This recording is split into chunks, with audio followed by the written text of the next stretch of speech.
Mas é o seguinte, na sexta-feira, então, o nosso querido Roberto Campos Neto foi participar de uma entrevista lá na CNN com Abílio Diniz. E o Abílio, né, muito habilidoso, levou a entrevista com maestria, deixou nosso querido Roberto Campos Neto extremamente à vontade.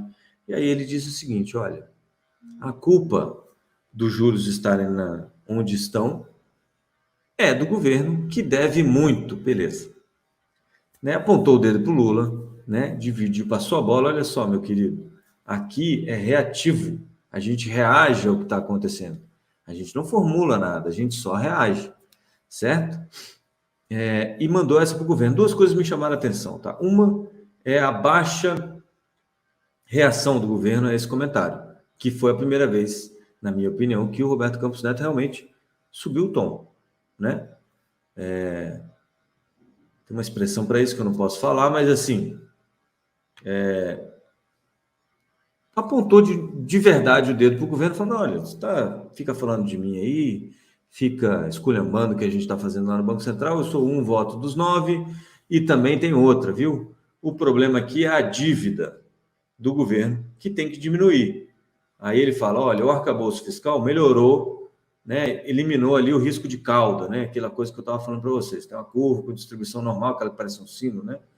Então, as chances das coisas acontecerem aqui, nessa parte da curva que é bem baixinha, são minúsculas, mas é um risco de cauda, porque quando ela acontece, você não está esperando, né? Então, isso atrapalha muito os cálculos.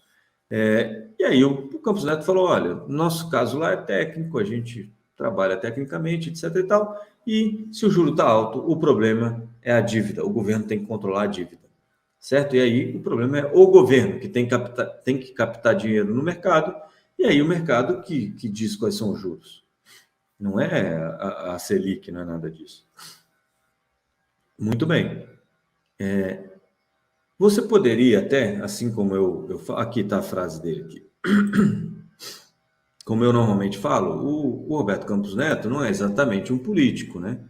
Ele fala assim, ó, a gente tem que tomar cuidado para não ter uma inversão de valores. Se você, empresário, está tentando pegar um dinheiro, está caro, a culpa não é do BC, porque é malvado. A culpa é do governo, que deve muito. Porque o governo está competindo com você pelo dinheiro que tem disponível para aplicar em projetos. Então, assim, o grande culpado pelos juros estarem altos é que tem alguém competindo pelos mesmos recursos e pagando mais.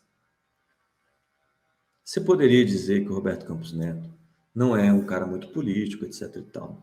E isso poderia ter saído, né, em função do quanto ele estava à vontade, o que não era muito. Se você notar na entrevista, ele está segurando a cadeira com tanta força que a cadeira dele está marcada do lado.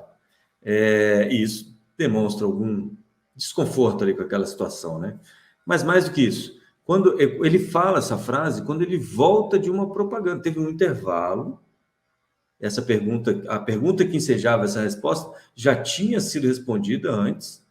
Volta do intervalo e o Abílio faz uma nova pergunta para ele. Ele diz: olha, antes de responder isso, eu quero falar mais uma coisa que eu acho importante sobre a pergunta que você me fez antes, lá no outro bloco. Então, ele teve tempo para respirar, tempo para pensar e meteu-lhe uma chapuletada no governo, que o governo está até agora tentando entender o que está acontecendo, tá? A Glaze teve, né, minha malvada favorita, teve uma resposta, ai, mimimi, nada demais. E só o Paulo Teixeira, que falou ontem naquela feira lá do MST, que o Campos Neto está criando. O cara vai numa feira do MST. Tem coisas no Brasil que realmente são difíceis de entender, né? O cara está numa feira do MST que invade propriedade privada sob as mais diversas desculpas, e ele fala que o cara que tá provocando uma baderna no Brasil é o Campos Neto. Sinceramente, tem dia que é melhor, né? Se quiserem descobrir um homem que está criando uma balbúrdia, uma baderna neste país e levando muitos brasileiros à extrema pobreza e à miséria, eles vão achar o Roberto Campos Neto. O Teixeira, né, repetiu aí o discurso do Lula, é aquela coisa, todo mundo, se está com Lula, né, tem que pagar reverência para o chefe, que eu acho que não está muito normal, viu, gente? Já falei isso, eu acho que é aquele lance do parafuso que ele falou por aí, que precisa de um ajuste. Mas vai saber, né? E aí, o Ciro Gomes, gente. Ciro Gomes voltou e falou que não perdoa nenhum dos dois, nem o Lula, nem o Haddad, nessa conversa toda sobre economia. Ele diz o seguinte, ó, o Lula nunca quis mudar, não tem compromisso com a mudança do Brasil. É o responsável pelo reacionarismo dominante hoje no Brasil. Ele ganha com isso. Aí diz o Ciro Gomes, hein? Presta atenção, não sou eu falando isso não, porque isso dá um problema danado, dá um azar. Caramba, o Lula foi parar na cadeia. Será possível que não aprendemos nada? Diz o Ciro Gomes.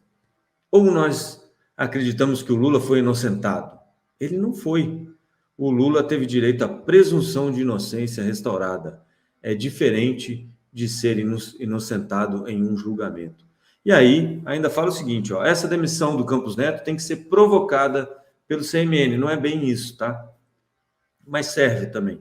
O presidente da República pode simplesmente apresentar um nome lá dizendo, olha, não queremos mais esse cara porque ele não cumpriu a meta de inflação. E o Roberto Campos já respondeu a essa acusação, né, anteriormente. Para cumprir a meta nesse ano, a taxa de juros ia ter que estar 20 e poucos. E aí foi quando, inclusive, o Lula chamou ele de louco. O Lula, que agora ele fala o que quer, ninguém diz absolutamente nada. O Lula, que acusou o Congresso Nacional de ter feito uma bandidagem, de ter se corrompido para desestatizar a Eletrobras. E aí eu fico perguntando, por que ninguém faz ele se retratar desta fake news? Ou ele tem provas do que aconteceu? E se tem, é melhor que ele mostre. Não é isso? Porque eu sei que eu não posso sair falando isso aqui. Se eu falar que tem bandidagem não sei onde, vai dar problema. O presidente pode, é isso? O presidente pode o que ele quiser. Esse presidente, porque o outro também não podia falar. Volta lá no Ciro, Joelto. Tem uma frasezinha dele lá no final. Tá aí, ó. Essa demissão tem que ser provocada, né? Quem é? É o governo, é o ministro da Fazenda, completamente entregue à banqueirada, que está indicando um banqueiro para a direção do novo Banco Central, que se chama Galípolo. É um banqueiro bem chinfrim, né, gente? Não estou duvidando do caráter técnico, intelectual do Galípolo, que é um rapaz aparentemente muito bem preparado, tá? Não concordo com absolutamente nada do que ele prega, mas nada é muita coisa, mas com muita coisa do que ele prega, mas ele é um cara tecnicamente preparado, tá?